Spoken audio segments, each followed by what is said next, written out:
You didn't And good afternoon, Producer Susan. You were about to say something? you didn't change your name. Oh, I did. Got to change my name. Can I do that now, or is it too late? You can. Okay, I got to change my name. Thank you very much. All right. All right. So, Producer Susan, let's see. Today is what, April 28th? Hmm. And you got your taxes filed 2 weeks ago, or you probably got Oh your no, I did my taxes like 2 months ago. did you get a refund? A small one. That's probably a good reason to do them early. Um, all right. Spring is here. I'm in short sleeve shirts today. I don't know. It's awfully chilly out today. No. All right. Anyway, you want to hear what we're going to try to talk about today? Yeah, what's And, on the agenda? I'm going to try to not talk a whole lot about, I call this news in perspective that you won't hear on TV. So I'm not going to talk about the shooting at the White House Correspondents' Dinner Saturday night because that's been talked to death. So again, Yep. it's news in perspective you won't hear on TV. So I don't want to talk about that because it's already been talked to death. If you haven't heard about it, you're living in a cave somewhere with no radio and TV. All right. Our quote of the week is an audio clip this week. We have our favorite senator, John Kennedy from Louisiana, giving his description of Minnesota Governor Tim Walz. Stupidest thing I've heard all week, and this is kind of tangentially related to the shooting. There are literally hundreds, if not thousands, of liberals posting to social media claiming that the shooting at the White House Correspondents' Dinner this past Saturday night was staged by the White House. We'll tell you why, and we'll tell you why they need to believe that. But how stupid is that? The White House staged the shooting. So, Yeah. right. Um, we'll tell you how many criminals New York City has released back into the streets of that city because of their policy not to honor ICE detainer. You know what detainer request is, right? Yeah, to hold somebody. Yeah, well, ICE knows you've arrested somebody and says, hey, we were looking for that guy. Please let us know when you get ready to release him because we'd like to come pick him up. That's called a detainer request. And the policy of New York City is not to honor those. Well, we'll tell you how many criminals New York City has released, illegal alien criminals that New York City has released back on the streets of that city. The number will astound you. We'll tell you about a brew pub in Minnesota that has been offering a free beer celebration to all of its customers if Trump is assassinated or dies in office. And we'll tell you the post they made following Saturday night's attempted shooting. And again, you didn't hear that on TV. So, Mhm. all right. We'll tell you about an enterprising criminal in New Jersey who was operating a string of 80 vending machines throughout the state that were illegally dispensing marijuana products, including weed and edibles, and how long it took the police to locate and arrest him. What do you think? 3 months, 6 months, They should have been able to do that in like a week. a week? Well, we'll tell you how long it took the state of New Jersey to locate this guy and arrest him. We have a great clip I just heard this afternoon. EPA Administrator Lee Zelden going head to head with Congresswoman Rosa Delauro from Connecticut. She's the one that's got the purple hair. She looks kind of like a witch. Yeah. Um, and wow, do the sparks fly. All right. And thanks to you suggesting that I look up Sheriff Mike Chitwood, we have a Yeah. clip of him confronting a man at the airport who had threatened to kill him. So the guy's getting off a flight, and Sheriff Chitwood is there to greet him, saying, "Hey, you're the guy that threatened to kill me." And we'll play what happened to that. We also have a collection of clips from Presidents Biden and Obama and presidential nominee Hillary Clinton, all threatening to do what they said needed to happen, but what only Trump has done. So we'll play that clip because all three of them said this has to happen. We need to prevent this, but none of them did anything about it. And last but not least, an unusual taxpayer relief shot from Detroit, where an armed passenger in a car shoots and kills three people who were attacking the car's driver at a gas station. It's very, very interesting how that one unfolded. All right. So let's go back to Senator John Kennedy describing Minnesota Governor Tim Walz. And here we go. Let me just say a couple of things quickly, Sean. Number one, Governor Tim Walz. Whatever he says, believe the opposite. I'm sorry, the man learned to lie before he learned to talk. He's just I can't help it. You crack me up. well, he's just a less masculine version of Hillary Clinton. Oh man. Number Oh God. A less masculine version of Hillary Clinton. I try not to typically do political quotes of the week, but Yeah. it was just too funny. I thought we could get a laugh. All right. Any argument with how Senator No. Kennedy describes Governor Walz? No. Nope. Okay. All right. Let's see. Okay. Stupidest thing I've heard all week. So, there's a bunch of left-wing Facebook pages, but have you ever been to the site Axios? Yeah. A Yeah. news site. Yeah, and they try to be politically neutral, right? They're neither left-wing nor right-wing, But so they Sunday morning they started running stories about the shooting and whatnot, and they're a neutral site. Well, within 90 minutes, they had like 500 comments from people commenting and if you go to the Axios sites and you look up their post from Sunday morning, fully 75% of the hundreds of comments were from people claiming that the shooting was a staged event orchestrated by the Trump White House. And another 10% didn't say it was staged, but they were expressing sorrow or anger that the shooter didn't actually manage to kill Trump. Now, and by the way, if you do go to the left-leaning sites like Being Liberal, the percentage of people claiming it was staged approaches 90%. So my question is, why do you think all of these people believe or have to believe that have to convince themselves that yeah, this was a staged event by the Trump White House? Any idea? I have no idea. And I don't care what your political beliefs are. There is no place for murder just because you don't like somebody. Exactly. Well, by the way, so and by the way, one of the questions I would ask is, well, why would a guy, uh, participate in an event that best case might get him life in prison, worst Yeah. case might get him killed? What could I mean, possibly, yeah, he was probably one split second away from dying yeah. at the hands I of mean, the the Secret Secret Service. Service agent shot at him 5 times, and they said, "Well, no, no, no, the Secret Service was in on it." So you're saying every law enforcement agent, the Capitol Police, the Secret Service, they were all in on it, and nobody leaked it to the press. Come on. So, but what possible motivation would a 31-year-old guy from Mhm. California have to participate in a staged event? But I'll Yeah. tell you why they have to. So clearly, it's ludicrous that this was a staged event. I'll give you why I think they have to believe this. Because if they don't believe it was staged, then they have to admit, yep, we have crazy people on our side of the political spectrum. We have violent, crazy people on our side of the spectrum, and they're unwilling to admit. But I'm willing to admit that on the conservative side, we have some crazy fanatics on the far right. Some of them had some. Mhm. I'm willing to admit that. I don't think the left can bring themselves to admit that there are crazy radical people who are willing to resort to violence. And that's why they have to convince themselves it was staged. What do you think? I no, I don't think it was staged. It was some crazy Right. lunatic doing his thing. Well, and we agree, but why do you think the left can't bring I themselves don't to admit I don't that understand it that why. it that it I was have a no just idea. a just a again, I believe that they don't admit that they have crazy violent people on their side who are willing to use violence to achieve their goals and means. I That's have no idea. all right. Well, all right. So let's move on to ICE detainer requests. So we already know what a detainer request is. So from January 20th to December 1st of last year, which is 10 months and 10 days, um, New York City had arrested and released, you ready for this number?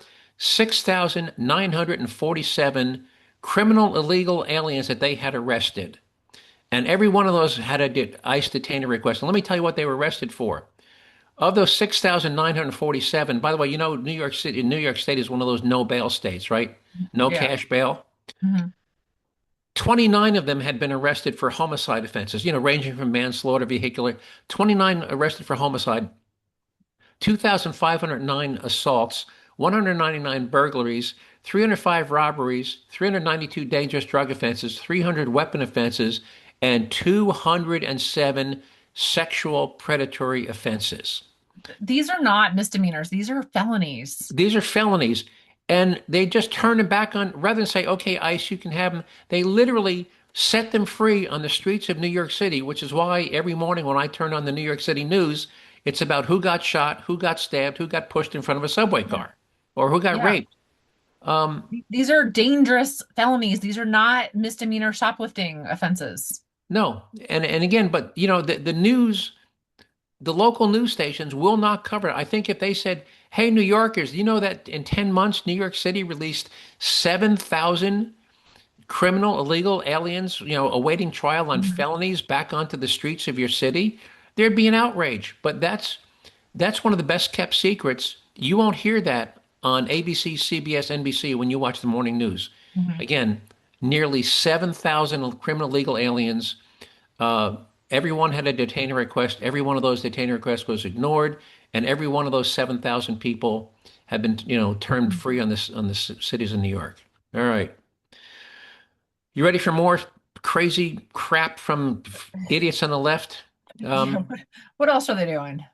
well, there's a brewery in Wisconsin that is owned and operated by a former Democratic State Assembly candidate, um, and he has used the brewery's brand. It's called the Minocqua Brewing Company, is owned by Wisconsin Democratic candidate Kirk Bangstad.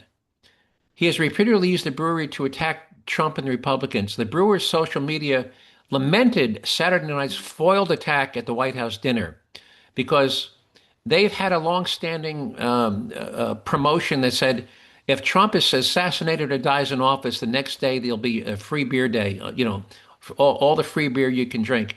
And the post they put up on Sunday morning, well, we almost got the free beer day, the company's post read.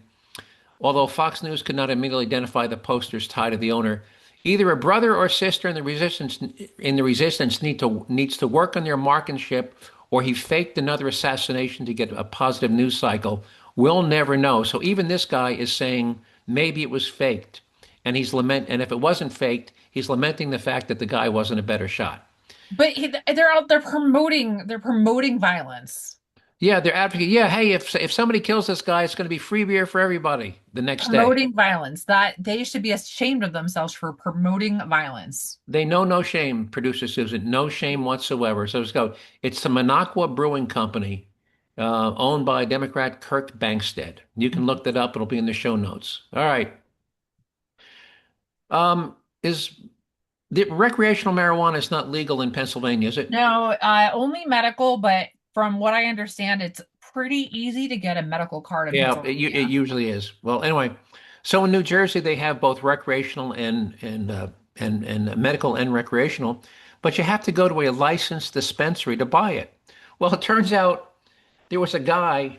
Now, in addition to marijuana, flower, there's a big business in what's called edibles. You can get gumdrops and candies and chocolates and anyway, this guy had set up a string of 80 vending machines in very public places that were dispensing marijuana and marijuana edibles. Now, 80 machines that were grossing him up to $20,000 per day in total. So think about that. That's 140,000 a week. But here's the even bigger story. Authorities said that they finally arrested the guy at the conclusion of a 26-month investigation. Two Why did it years. take Two 2 years years. and 2 years and 2 months? Became aware of this thing 2 years ago, and It it's should have taken a week to a figure out who this week, person was.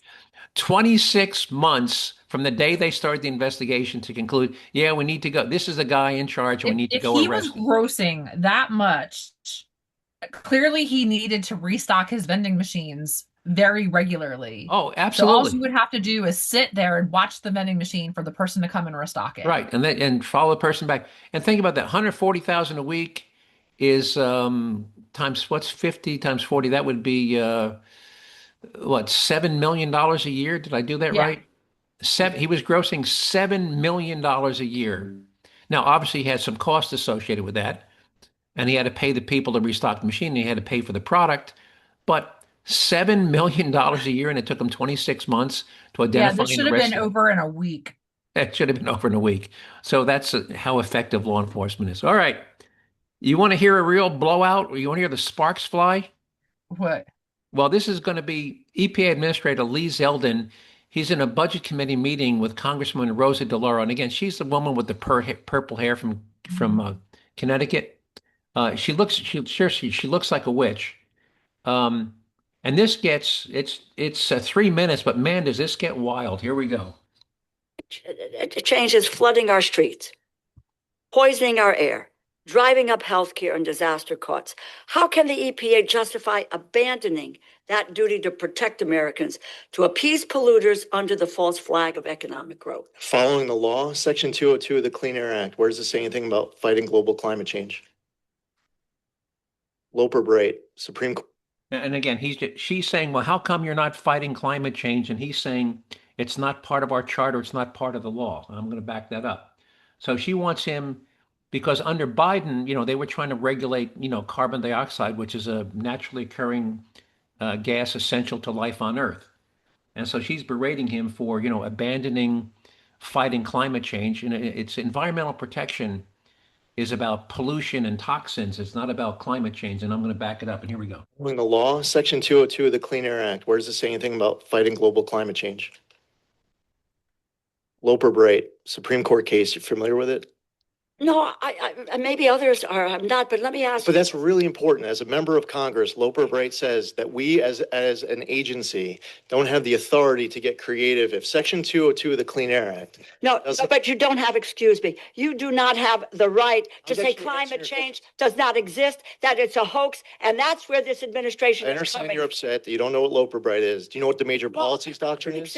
I'm upset because. You know what the major policies doctrine is? Let me just. You're a member of Congress. You should know. Well, you have moved from someone who defended the environment to all of a sudden. I'm very defensive about not knowing the two biggest landmark Supreme Court cases of the last year in regards to your question. Very defensive about changing your policy and your positions with regard to the environment. Now, Okay. you just tell. Want me to tell you what the two biggest No, Supreme Court cases are of the last few years? This is what I want you Michigan to. versus EPA, Whoa. West Virginia versus EPA. No, you're here because you need money from us. So halt for the second and wait for the questions and answer the question. Well, I answered your question, You and did. you didn't like my answer because you don't know what Loper Bright is, because you don't know what the major policies doctrine is, because you're asking me about Section 202 of the Clean Air Act, and you don't read it. You don't know what it says. Listen, and what you want to do is to deny. You want. No, I actually read the law. I do my homework. Really. You're just somebody who likes to have the microphone on. You know what I have to do? I read the law. No, I read the Supreme Court cases. And I would say. No, what you should do for your constituents is actually read statute. Is at real risk. Read Let your me tell you, Supreme Court. This is the Appropriations Committee. Oh, you're coming here. you care about science? Now you're threatening to defund it? Oh my God! No, you don't fund. Because you don't know what Loper Bright is, because you don't know what the major policies doctrine is. Your message to our folks at the EPA is that you wanted to fund us. Listen to this BS. The BS. You think I made up these cases? Yeah, I think you have made up. I made up Loper Bright. I made up West Virginia versus EPA. I made up Michigan versus EPA. Woe is right. What are you doing? Why? Wait, whoa. I Don't- say. Is that your question? I'd say if your cup was filled with glyphosate, I'm telling you as the administrator of EPA, don't drink it. Thank you so much for agreeing to what we need I to. don't know what the question was. You're holding up a cup saying glyphosate. Don't drink it. Don't inject it. Maybe you should try doing that. Okay, excuse me. Okay, She just suggested that he drink weed killer, by the way. I'm going to move on to a second question, Mr. Chairman. Oh, it's not as long as the first one. Well, So what did you think of that exchange? Yeah, there's no civility. God, that was wild. Absolutely wild. How much time we got left? Oh, well, you got like 15 minutes. All right. Hey, this isn't in my notes, but one thing, I read this interesting thing. You know how students are using like AI to, produce their term papers and whatnot? Yeah. Mm-hmm. Well, and then, and of course, professors are using like AI detection tools to spot AI generated content. Mm-hmm. Well, somebody's now come out with an AI app that once you get your AI generated content, you run it through this secondary app, which intentionally puts in typos and grammatical errors to disguise the fact that it was generated by AI. What do you think about that? Which I think is crap, because even if you wrote something from scratch by yourself using something simple like just Microsoft Word, or even an email, whatever, the regular spell check would correct those things. Right. So like But who would turn yeah, in any paper without just the generic built-in spell check? yeah. Well, but that's the new app. It's now don't is it necessary? Who knows, but it makes it but like it'll substitute the word there, for there or they are, Yeah. or Yeah. your you apostrophe re for your. So it'll insert grammatical errors and whatnot to disguise the fact that it's perfectly generated AI content. Anyway, or sometimes the tense like uh, but anyway, so that's just a new app that's out there. All right. You want to move on to I never listened. You want to move on to your sheriff, Chitwood from Volusia County? Yeah, like I said, he's another sheriff from Florida. So we have our beloved sheriffs from Florida. Grady Judd, And right? this particular sheriff, Sheriff Chitwood, has been in the news because of he specifically children, juveniles, teenagers, juvenile delinquents. Say basically that if, as you as parents, if you're not going to parent your child, I will parent my child, and you're probably not going to like the way I parent your Right. child. And I don't have that clip, but I do have a clip of him meeting a guy at the airport who had threatened, sent him a letter, an email threatening to kill him. And by the way, as this guy's coming down the escalator, he doesn't know it, but the two guys on the escalator behind him are two of Sheriff Chitwood's deputies. So yeah, unless you watch the video, you won't see this. But he's standing at the base of the elevator, and this guy is in the middle, and there's two guys behind him who are his deputies. So here we go.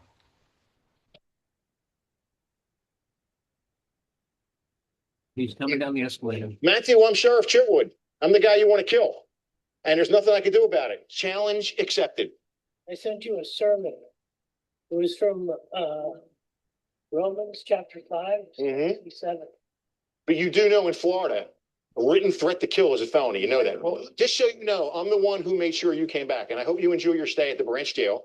You violate. I will also tell you that you will not see Mickey Mouse on this trip, and you have to reimburse us for your flight here and for your stay at the county jail. You should look me in the eye and tell me why you want me dead. Why do you want me dead? I'm a Christian. So All am I. I can do is to know you. So am I. You are not. How do you know that? Because in Corinthians it says bondsmen are not Christian. Okay. Well, we're going to take You are you. not Christian. We're going to take you where you need to go. We will make sure the cell has rubber in it. Had you seen that one before? No, I haven't seen that one. There was a whole bunch of them. A lot of them, they were too long. But I do have the parents do your job, but that's a 4.5 minute one. I didn't know if we would But have he's time. another controversial sheriff out of Florida, and these are really the reason why these sheriffs are all so controversial is they just don't take any garbage from anybody. They're just They absolutely don't. Absolutely no don't. garbage. No garbage. All right. Let's move on to Joe Biden, Barack Obama, and Hillary Clinton, all promising and telling the public this is what we need to do about Iran. And so let's see what they all said about here's what we need to do about Iran. We will prevent Iran from acquiring a nuclear weapon by whatever means we need. Period. He said, by whatever means we need, period. No. Period. Iran's leaders should understand that I do not have a policy of containment. I have a policy to prevent Iran from obtaining a nuclear weapon. I will not hesitate to use force when it is necessary to defend the United States and its interests. Did anybody give Barack Obama a hard time about, I won't hesitate to use force? No, I don't think I don't so. remember that either. Recall. And last but not least, Hillary Clinton, Secretary of State and presidential candidate Hillary Clinton. I support calling the Iranian Revolutionary Guard what it is, a terrorist organization. Iran simply cannot be allowed to continue its current behavior. So that basically spans 16 years of Democrat politicians saying, we're not going to allow this, we're going to prevent this. Did any of them do anything physically to back up those words with actions? No, they didn't. Not that I Not remember. a single one. And then Donald Trump goes ahead and does what they all said needed to be done, and everyone wants to crap all over him for doing what they all said had to be done. So a little hypocrisy there. Yeah. All right. I'm going to move on to our taxpayer. Actually, there's one more thing I could mention. By the way, does the name Sergey Brin ring a bell? No, I don't think so. He's one of the founders of Google. He's worth $220 billion. You know what he just announced? And he's been living in California. He No. just announced that he's moving to the Nevada side of Lake Tahoe, which spans the border between Nevada and California. Yep. He's moving to the Nevada side of Lake Tahoe for the specific reason to avoid the proposed 5% wealth tax that that might go into effect if it gets passed by the legislature and signed. In his case, a 5% wealth tax would cost him, even if it's only for 1 year, $11 billion. Yeah, that's a lot of money. Would you move 200 miles to save $11 billion? Absolutely. Okay. And that's a lot. I bet that's a lot of money. $11 billion. I'm sure California could have done a lot with that money if they were going to get their hands on it, but now they're chasing everybody out of the state. Yeah, and we talked about Peter Thiel a couple of weeks ago. We went down a whole list of people who either moved to Texas or moved to Florida. Yeah. So they never read the tale of the goose that laid the golden egg, because they are literally chased. And not only are they not going to get the wealth tax that money they were counting on, they're going to lose all the state income tax. These people were paying 12.5% of their annual income to the state in income taxes. So not only are they not going to get the 5% of their wealth, they're going to lose for the next 2 decades all of that annual income tax from this bunch of really. And I also I think we saw, didn't we say last, Mark Zuckerberg, head of Facebook or Meta, he moved out. We talked about him last week, didn't we? Yeah. Yeah. So Zuckerberg, there's another I think Zuckerberg's worth $100 billion. Yeah. Now, again, he's still working in California, but he's no longer a resident of the state of California. So they're leaving in droves. Can't wait to see how that one plays out. All right. And I don't think, from a recreational standpoint, Lake Tahoe, it doesn't matter what side if you're on the California side or the Nevada side of Tahoe, it's all beautiful. It's all beautiful, and it's a short commute. You can take a private jet. If you're Sergey Brin, to save $11 billion a year, you could take a private jet. Actually, you could take a private jet in, spend a night in a hotel. So maybe, say 2 days at the office, come back, work from home, then maybe go in for 2 days. So anyway, so that's what's happening, and the exodus continues. All right, let's move on to our taxpayer relief shots, and here's why we call them taxpayer relief shot. Here's the sheriff of Santa Rosa County, Florida. All right, hang on. If somebody's breaking in your house, you're more than welcome to shoot them in Santa Rosa County. We prefer that you do, actually. Hopefully, you'll save the taxpayers money. And again, we talked between the cost of a court-appointed attorney and $100,000 a year to send a guy to jail. 10 years in jail plus a jury trial is $1 million. So that's why the sheriff says, if you shoot and kill the thug, you're going to maybe save the taxpayers money. So this is an interesting one. Apparently, there's one of these. You've seen these like street racing things where a bunch of people get together, they close off a street, and apparently there was some a small accident. Anyway, so one of the 2 cars involved pulls into a gas station to get off the street, and the other car people were really, really angry. So they pull into the gas station, and they all get out of the car, and they go over there, and they're going to beat the crap out of this one driver. And here's what happened. Good evening, I'm Brew. A lot to get to on this day, but first, breaking news. The Wayne County prosecutor announcing no charges against a man who shot and killed 3 people at a Sunoco gas station on Detroit's west side. Fox News' Jamie Sherrod is live in studio with the latest. Jamie. Yeah, Ruth, that's right. They say the 22-year-old suspect in connection to that shooting will not be charged. And that's because officials say this was all a case of self-defense. According to police sources, this all happened around 3 a.m. Sunday during an illegal drag racing meetup in Detroit. 2 vehicles collided. We're told one of them, with the 3 victims inside, waved a gun and chased the other vehicle, that vehicle there, the red one, carrying several others, to that gas station you see on your screen. The trio apparently got out and attacked the driver, and that is when a passenger in the suspect's vehicle allegedly used what we are told was a Draco pistol. firing at the 3 victims who later died. The pistol was registered to the shooter, and he is a CPL holder. Now, the Wayne County Prosecutor's Office saying in a statement, quote, under Michigan law, a person can use deadly force if they reasonably believe it is necessary to prevent imminent death or serious bodily harm to themselves or others. After a careful review of the facts and evidence, WCPO has determined that the warrant will be denied for insufficient evidence to prove beyond a reasonable doubt that the suspect did not act in lawful self-defense and in defense of others. Now, we did reach out to the parents of the victims, and understandably, they did not want to speak at this time. So what do you think about that one? They came out, they were attacking the driver and the passenger who was a licensed concealed carry permit holder. Mhm. Shot and killed him, and well, he shot him, and apparently a good shot because he killed all 3. So, and there's a series on called Road Wars, all about road rage. The number of people who pull out a gun on these road rage incidents are incredible. So, don't get involved in, just call the police. Don't get directly involved because you never know what crazy guy or woman. Many times it's a woman, by the way, that has a gun. So, all right. Producer Susan, anything you want to add before we sign off? Nope. All right. Well, folks, I want to thank you all who listened to this podcast for giving up 30 minutes out of your busy day to listen to me ramble on about the things that I find of interest and importance. And I hope you found that those topics as interesting and important as I did. And if so, I hope you continue to listen to this podcast in the weeks and months to come. If you want to see some of the materials and story links you heard me talk about today, give Producer Susan a couple days and be able to find them on the Jerzee Joe website at jerziejoe.com. with Jerzee being spelled J-E-R as in Robert, Z as in zebra, E-E, jerziejoe.com, no space.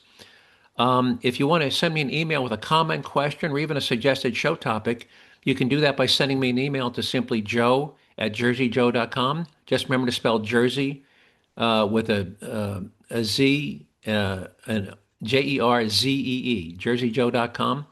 And I'll be happy to answer your question or send you any of those links if you'd like me to send them to you directly.